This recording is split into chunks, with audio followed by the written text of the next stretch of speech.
आज हम पढ़ेंगे प्रियम्बल। प्रियम्बल एक लैटिन टर्म प्रियम्बलिस से डिराइव हुआ है, जिसका मतलब है टू गो बिफोर, जो पहले आता है। प्रियम्बल के बहुत सारे अलग अलग नामों से या सिनोनिम्स बोल सकते हैं हम उसको प्रीफेस बोल सकते हैं, index, soul, purpose, object, mirror, pillar, knowing the intention of the maker, blueprint, introduction, background and identity card. Preamble के ऊपर बेसिक छोटा सा क्वेश्चन है। अगर आपसे कोई पूछे कि सोर्स ऑफ इंडियन कॉन्स्टिट्यूशन क्या है, मतलब कहाँ से कॉन्स्टिट्यूशन का सोर्स होता है, मींस कहाँ से वो अपनी पावर डिराइव करती है, तो we the people of India. Preamble का फर्स्ट लाइन है we the people of India, तो उसी लाइन के ऊपर बेस्ड है कि जो कॉन्स्टिट्यूशन है वो अपनी source with the people of India, मतलब हमसे डिराइव करती है। ठीक है, अब हमसे कैसे डिराइव करती है, तो पीपल जो है वो सोर्स ऑफ कॉन्स्टिट्यूशन कैसे हुआ, तो जो लोगों ने बनाया कॉन्स्टिट्यूशन असेंबली को, और कॉन्स्टिट्यूशन असेंबली ने बनाया कॉन्स्टिट्यूशन ऑफ इंडिया को, तो हमने बनाया ना, इनडायरेक्टली बनाया, लेकिन हम ही ने बनाया, हमने मीन्स पीपल ऑफ इंडिया ने बनाया। ठीक है, और जैसे अगर मोनार्क होता मोनार्की, जहाँ पर राजा रानी का सिस्टम चलता है, किंग क्वीन का सिस्टम चलता है, वहाँ पे सोर्स पीपल नहीं होते, क्योंकि सोर्स वहाँ पर राजा रानी खुद होते हैं, इसीलिए आर्बिट्री लॉ मतलब मनमाना लॉ बन जाता है और वो इम्प्लीमेंट भी हो जाता है, उसमें मतलब पीपल का कोई से नहीं होता इस बारे में।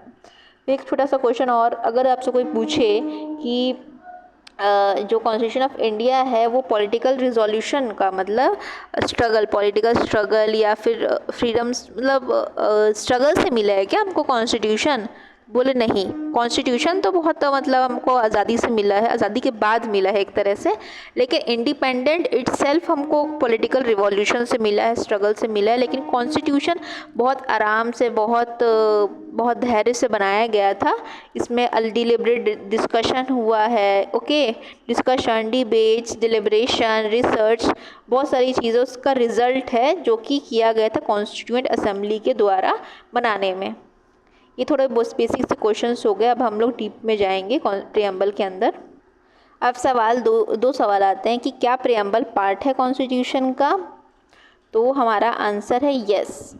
लेकिन जो इन रे बेरुबारी केस, दो केस इंपॉर्टेंट है, एक इन रे बेरुबारी केस और एक केशवानंद भारती केस। इन रे बेरुबारी केस में बोला गया था कि इम्पोर्टेंट प्रियम्बल पार्ट नहीं है कॉन्स्टिट्यूशन का, और केशवानंद भारती केस में बोला गया है कि ये है पार्ट है कॉन्स्टिट्यूशन का। मतलब अब अभी के टाइम पे हम ये जानते हैं कि प्रियम्बल पार्ट है कॉन्स्टिट्यूशन का।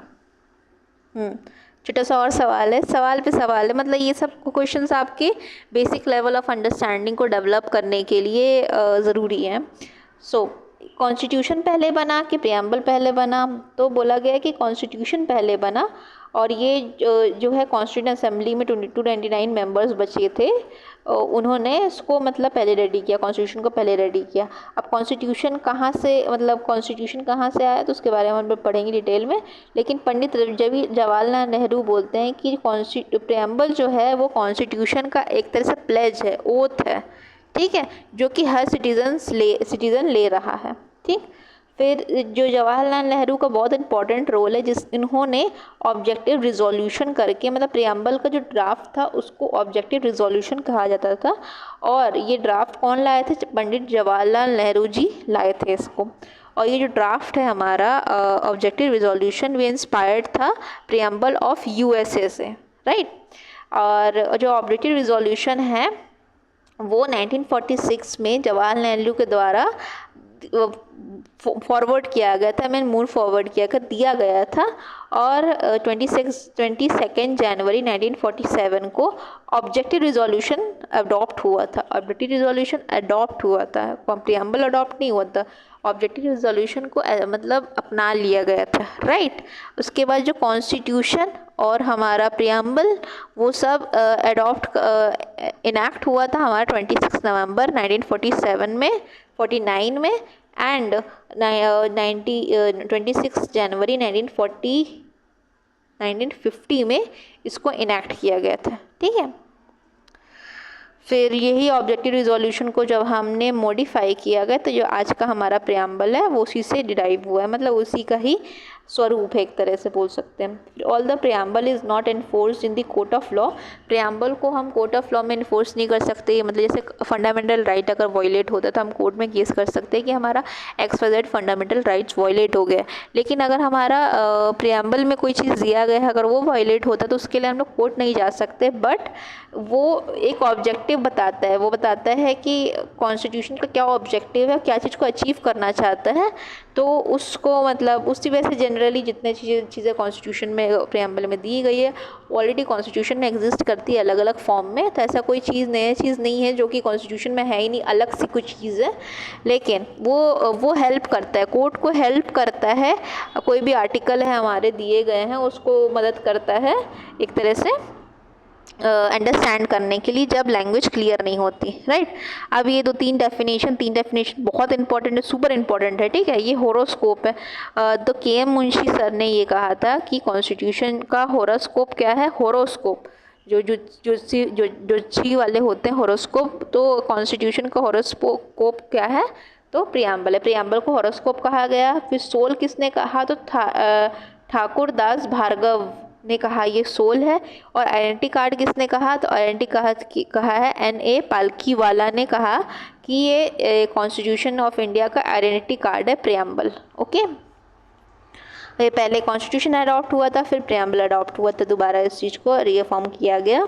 फिर जो कॉन्स्टिट्यूशन ऑफ इंडिया है वो ग्रैंड नॉर्म है। ग्रैंड नॉर्म मीन्स एक तरह से उसी से सारी चीज़ें मतलब रिवॉल्व करती, मतलब उसके अगेंस्ट नहीं जाता, वो एक बेस लाइन है और उसी के अकॉर्डिंग्स में ही सारी अलग अलग एक्ट्स बनते हैं। कॉन्स्टिट्यूशन ही एक ऐसा एक्ट है जिसके अगेंस्ट नहीं हो सकता, उसकी कन्फर्मिटी में ही दूसरे एक्ट्स बनने चाहिए, राइट। और ये हो गया। उसके बाद फिर जो कॉन्स्टिट्यूशन ऑफ इंडिया है वो सारे लॉ का ग्रैंड नॉर्म है, लेकिन जो प्रियम्बल है और जो बेसिक स्ट्रक्चर है वो कॉन्स्टिट्यूशन का ग्रैंड नॉर्म है। मींस अगर कोई और लॉ, एग्जांपल के लिए बता रही हूँ मैं आपको, कोई लॉ है वो कॉन्स्टिट्यूशन के ऊपर बेस्ड रहेगा, जो कॉन्स्टिट्यूशन है वो प्रियम्बल बेसिक स्ट्रक्चर के ऊपर बेस्ड रहेगा।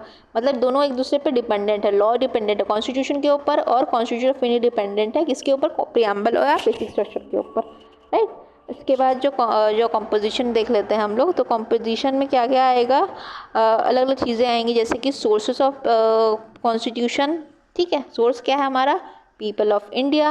नेचर क्या है हमारा, SSSDR। ये 4-5 शब्द हैं कॉन्स्टिट्यूशन के जो बहुत इंपॉर्टेंट है। Sovereign, socialist, democratic, Republic. SSSDR, sovereign, socialist, secular, democratic, Republic, right. अब इसमें थोड़ी डिटेल में करते हैं। Composition of the component of the preamble. तो प्रियम्बल जो है वो इंडिकेट करता है सोर्स को। सोर्स ऑफ अथॉरिटी क्या है यहाँ पे, सोर्स ऑफ अथॉरिटी हमारी है we the people of India, ठीक है। उसके बाद प्रियम्बल में बहुत अलग अलग शब्द दिए गए हैं, sovereign, socialist, secular, democratic, Republic, right. ये हमारा नेचर ऑफ इंडियन स्टेट भी बोल सकते हैं कि नेचर इंडियन स्टेट का ऐसा है। ऑब्जेक्टिव क्या है, तो हमको जस्टिस सिक्योर करना है, लिबर्टी सिक्योर करना है, लिबर्टी लाना है, इक्वलिटी लाना है और प्रमोट करना है फ्रेटर्निटी को। और ये सब मेंटेन होगा तो हमारे देश में यूनिटी और इंटीग्रिटी आ जाएगी, राइट। अब एक एक कीवर्ड्स को हम लोग थोड़े थोड़े डील करते हैं, राइट। इसके बाद we the people of India, right. तो वो क्या बता रहे हैं, अल्टीमेट सोवरेनिटी क्यों बता रहे हैं। मीन्स जो हम हैं, पीपल ऑफ इंडिया है, वो सोवरेन है और वो सोर्स है एक तरह से कॉन्स्टिट्यूशन के। फिर सोवरेनिटी मतलब क्या होता है, own independent authority. Means India की खुद की इंडिपेंडेंट अथॉरिटी है और किसी भी अलग स्टेट का डोमिनियन नहीं है, मतलब किसी के सबऑर्डिनेशन में नहीं आता, वो इंडिपेंडेंटली एग्जिस्ट करता है इंडिया। ये सोवरेनिटी इंटरनल भी हो सकती है, एक्सटर्नल भी हो सकती है। और जो word independently was debated to be added by the member of the constitution. देखो ये सब ना जो हमारा कॉन्स्टिट्यूशन बन रहा था, तो कॉन्स्टिट्यूशन असेंबली जो कॉन्स्टिट्यूंट असेंबली है वहाँ पे मल्टीपल डिबेट्स होते हैं। उसमें एक डिबेट ये भी था कि हम सोवरेन वर्ड ना यूज़ करके इंडिपेंडेंट ली वर्ड यूज़ कर ले क्या, तो बोले कि नहीं इसकी रिक्वायरमेंट नहीं है स्पेशली लिखने के लिए। सॉवरेनिटी का मतलब ही होता है इंडिपेंडेंटली। अब इंडिया एक्सटर्नली सॉवरेन भी है और इंटरनली भी सॉवरेन है। एक्सटर्नली सॉवरेन कैसे है, जो इंटरनेशनल ट्रीटीज़ होती हैं, अलग अलग कन्वेंशंस वगैरह होते हैं, वो डायरेक्टली बाइंडिंग नहीं होते हम पे, और बस यही चीज़ है। और उसके बाद जो इंटरनल सॉवरेनिटी का मतलब ये है कि लॉ जो है वो इंडिया में बनता है और इंडिया की पार्लियामेंट खुद बनाती है। ये किसी से मतलब पूछती हैं, स्टेट्स वगैरह का भी इन्फ्लुएंस होता है, बट ये खुद में इंडिपेंडेंटली वर्क करते हैं, इसलिए इंटरनल सॉवरेनिटी है यहाँ पे। फिर सोशलिस्ट का मतलब क्या होता है, तो सोशलिस्ट जो वर्ड है वो 42nd अमेंडमेंट एक्ट से 1976 से ऐड किया गया था, और जो बी आर अम्बेडकर थे वो उसको अपोज कर रहे थे कि इसको ऐड नहीं करना चाहिए, इसलिए इसमें डिबेट था कि इसको ऐड नहीं करना चाहिए क्यों। और ओके, फिर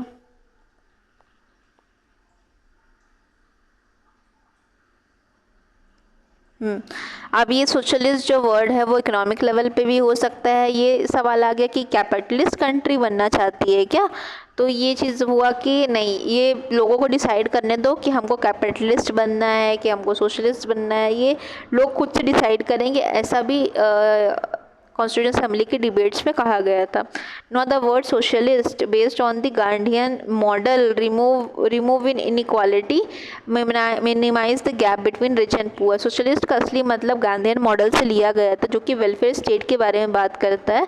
यहाँ पे हमको सारी जो इनइक्वालिटी है उसको रिमूव करना पड़ेगा for the welfare of the people. Okay, अब कुछ इंपॉर्टेंट पॉइंटर्स देख लेते हैं।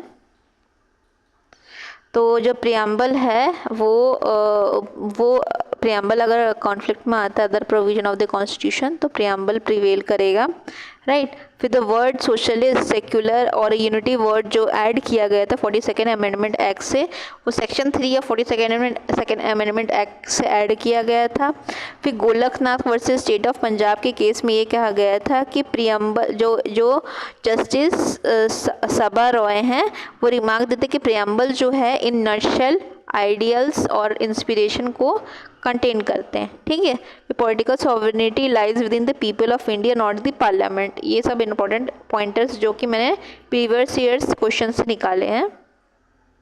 हाँ, जो सेक्युलर वर्ड को ऐड किया था 42nd अमेंडमेंट एक्ट से ऐड किया गया था, और इसमें जो टर्म यूज़ किया गया है उसमें मतलब ये है कि जितने भी रिलीजन है इंडिया में उसको इक्वल रिस्पेक्ट मिलना चाहिए, प्रोटेक्शन मिलना चाहिए, सपोर्ट मिलना चाहिए। और ये हमारा पॉजिटिव को सेक्युलरिज्म के बारे में बात करता है कि every religion deserve to be treated equally without any discrimination, right. उसके बाद ये चीज़ फॉलो किया जाता है इंडिया में स्टेट का कोई रिलीजन नहीं होता, बट स्टेट जो है वो एंटी स्टेट नहीं हो सकती, मींस स्टेट रिलीजन के अगेंस्ट नहीं है बट उसके फेवर में भी नहीं है, खुद का कोई रिलीजन नहीं है। ओके, जैसे कि नेगेटिव सेक्युलरिज्म देखा जाता है हमारा फ्रांस जैसे स्टेट में, यहाँ पे एंटी रिलीजन का कॉन्सेप्ट रहता है।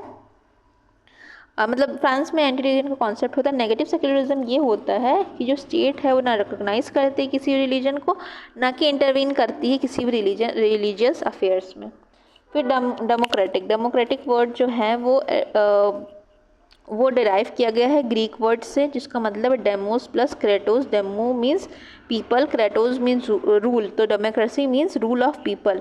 जो कॉन्स्टिट्यूशन ऑफ इंडिया है वो अपनी authority will of the people से लेता है, जो कि जो हमारा विल कैसे एक्सप्रेस होता है, तो हमारा इलेक्शन से एक्सप्रेस होता है, और ये उसके ऊपर बेस्ड है, of the people, for the people, by the people. ये बोला गया था इब्राहिम लिंकन सर के द्वारा।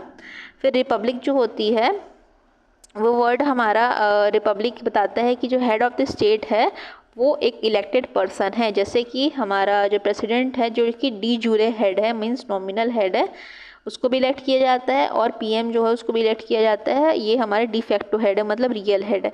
देखा जाए तो जो प्रेसिडेंट है सबसे पावरफुल है, बट वो नॉमिनल हेड है। रियल पावर, रियल अथॉरिटी किसके पास है, तो प्राइम मिनिस्टर के पास होती है। नाउ जस्टिस है, जो जस्टिस किस तरह को होगा, तो justice maintain order of the society, justice में हम लोग क्या क्या चीज़ करते हैं कि हम लोग फंडामेंटल राइट्स और डीपीएसपी के थ्रू दिया गया था, और जस्टिस हमारा कहाँ से लिया गया है, रशियन रिवॉल्यूशन से लिया गया है। ठीक है, तो जस्टिस में 3 चीज़ें आती हैं, social, economic and political justice. Social justice में आता है हमारा कि हम कोई भी सोसाइटी के मेंबर्स उसको डिस्क्रिमिनेट नहीं करेंगे किसी भी ग्राउंड्स पे, जैसे कि caste, colour, creed, gender, religion के ऊपर हम लोग डिस्क्रिमिनेशन नहीं करेंगे, नो डिस्क्रिमिनेशन होगा। और फिर इकोनॉमिक जस्टिस जो है वो डिस्क्रिमिनेशन नहीं होगा हमारा किसके बेसिस पे, वेल्थ, इकोनॉमी, इनकम और इकोनॉमिक स्टेटस के ऊपर। फिर पेड इक्वालिटी का मतलब ये है, इसी इकोनॉमिक में है कि इक्वली पे करना पड़ेगा, equal work for equal pay for equal work. ठीक है, और इक्वल अपॉर्चुनिटी मिलेगी लोगों को। All the people have equal, free and fair right without any discrimination. सारे लोगों के पास, पॉलिटिकल जस्टिस का मतलब ये है कि सारे लोगों के पास अधिकार है, पॉलिटिकल अपॉर्चुनिटी है पार्टिसिपेट करने की, मतलब उस पर कोई डिस्क्रिमिनेशन नहीं होगा, सबको इक्वल है और फेयर राइट सबको मिलेंगे। लिबर्टी का मतलब ये होता है कि absence of restrain of activity of individual, मतलब कोई रोक ना होना। लिबर्टी का मतलब कोई रोक नहीं होनी चाहिए। ये 5 तरह के हो सकते, thought, expression, belief, faith and worship. अब सारे अलग अलग हम लोग अलग अलग आर्टिकल्स में देख सकते हैं। जैसे एक्सप्रेशन हमारा आर्टिकल 19 में दिया गया है, बट उसमें रिस्ट्रिक्शन लगी है। बिलीफ, फेथ, वर्शिप, ये सब के भी अलग अलग आर्टिकल्स हमारे कॉन्स्टिट्यूशन में प्रेजेंट है। फिर इक्वालिटी के ऊपर, इक्वालिटी 2 तरह हो सकती है, स्टेटस की इक्वालिटी और अपॉर्चुनिटी की इक्वालिटी। अपॉर्चुनिटी की मीन्स आर्टिकल 16 के ऊपर रिलेट कर सकते हैं। ओके, फिर इसका फेटर्निटी में आता है हमारा borrowed by the French revolution.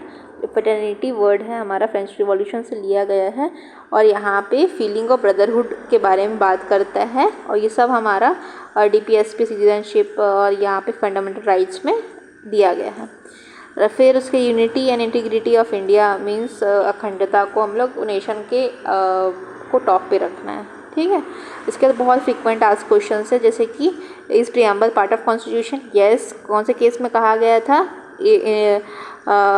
Keshavananda Bharati versus state of Kerala, और ये जो है इन रे बेरुबारी केस में ये इससे पहले आया था, मतलब ये फर्स्ट है, ये सेकंड है, राइट। तो ये फर्स्ट केस में ये हुआ था कि पार्ट नहीं है, बोले कि पार्ट नहीं है, not the part of the constitution, preamble is not the part of the constitution, but ये चीज़ ओवर रूल कर दिया गया था, चेंज कर दिया था, ओवरटर्न कर दिया गया था केशवानंद भारती केस में। ठीक है, अब किसने लिखा कॉन्स्टिट्यूशन प्रियम्बल को, तो ये जो है जवाहरलाल नेहरू के ऑब्जेक्टिव रिजोल्यूशन से आया, फिर उसको कॉन्स्टिट्यूशन असेंबली ने अडॉप्ट कर लिया। ठीक है, और सबसे इंपॉर्टेंट वर्ड क्या है प्रियम्बल का, तो we the people of India, क्योंकि हमने बनाया है। अब प्रियम्बल की मेकिंग को हम लोग नेक्स्ट पार्ट में करेंगे।